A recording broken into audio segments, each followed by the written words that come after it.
ओम गंग गणपते नमो नमः। श्री कृष्ण लीला देवकी के गर्भवती के पहले भगवान की तैयारी। जब कंस ने एक एक करके देवकी तथा वसुदेव के 6 शिशुओं का वध कर रहा था, तब कंस के अनेक मित्र और परिजन उसके पास पहुंचे और उन्होंने प्रार्थना की कि वह जघन्य कर्म को त्याग दे, किंतु बाद में वह सब कंस के प्रशंसक बन गए। जब देवकी 7वीं बार गर्भवती हुई तो उसके गर्भ में अनंत नामक श्री कृष्ण का पूर्ण अंश प्रकट हुआ। देवकी हर्ष और विभा से अभिभूषित थी। वह हर्षित थी क्योंकि उन्हें पता था कि गर्भ में भगवान श्री विष्णु ने आश्रय लिया है, किंतु साथ ही वे खीन थी कि शिशु को उत्पन्न करते ही कंस उसका वध कर देगा। उसी समय भगवान श्री कृष्ण ने कंस के द्वारा किए हुए अत्याचार से युद्धों के भयभीत स्थिति पर दयालु होकर अपनी अंतरंगी शक्ति जोगमाया को प्रकट होने का आदेश दिया। भगवान श्री कृष्ण संपूर्ण ब्रह्मांड के स्वामी हैं, किंतु यदुवंश के विशेष रूप से स्वामी हैं। जोगमाया भगवान श्री कृष्ण की प्रमुख शक्ति है। वेदों में कहा गया कि श्री भगवान की अनेक शक्तियां हैं। प्राच्य शक्ति विविध्य श्रेयते, ये विभिन्न शक्तियां बाहर तथा भीतर से कार्य कर रही थी और जोगमाया समस्त शक्तियों में प्रमुख है। उन्होंने आदेश दिया कि जोगमाया ब्रजभूमि वृंदावन में अवतरित हो, जो सदैव सुंदर गायों से पूरी तथा सुशोभित रहता है।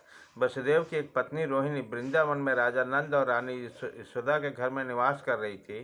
कंस के अत्याचारों से भयभीत होकर न केवल रोहिणी अपितु अनेक यदुवंशी सारे देश में बिखर चुके थे, कुछ तो पर्वत की गुफाओं में रह रहे थे। अतः भगवान श्री कृष्ण जोग माया से इस प्रकार बोले, देवकी तथा वसुदेव कंस के कारागार में बंधी हैं और इस समय मेरा पूर्ण अंश शेष देवकी के गर्भ में है। तुम शेष को देवकी के गर्भ में रोहिणी के गर्भ में स्थानांतरित कर सकती हो। इस व्यवस्था के बाद मैं अपनी समस्त शक्तियों के सहित स्वयं देवकी के गर्भ में अवतरित होने जा रहा हूँ। फिर मैं देवकी तथा वसुदेव के पुत्र के रूप में प्रकट होऊंगा। तब तुम वृंदावन में नंद यशोदा के पुत्री के रूप में प्रकट होना। चूँकि तुम मेरी सहभागिनी के रूप में जन्मोगी और चूँकि तुम शीघ्र इंद्रिय तृप्ति की इच्छाओं की पूर्ति करोगे, अतः संसार के सभी लोग सभी प्रकार की मूल्यवान भेंटों, धूप बत्ती पुष्प और यज्ञ की हवि से तुम्हारी पूजा करेंगे। जिन लोगों को भौतिकता से प्रेम है वह तुम्हारे अंश को विविध रूपों में, जो दुर्गा, भद्रकाली, विजया, वैष्णवी, कुमुदा, चांडिका, कृष्णा, माधवी, कन्यका, माया, नारायणी, ईशानी, शारदा तथा अंबिका नाम से उल्लेखित होकर तुम्हारी पूजा करेंगे। भगवान श्री कृष्ण तथा जोगमाया भाई तथा बहन परम शक्तिमान तथा परम शक्ति के रूप में प्रकट हुए। यद्यपि शक्तिमान और शक्ति में कोई स्पष्ट अंतर नहीं रह गया, तथापि शक्ति सदैव ही शक्तिमान के अधीन रहती है। जो लोग भौतिकतावादी है वे शक्ति के उपासक हैं, किंतु जो अध्यात्मवादी है वह शक्तिमान के पूजक है। भगवान श्री कृष्ण परम शक्तिमान है और भौतिक जगत में दुर्गा परम शक्ति है।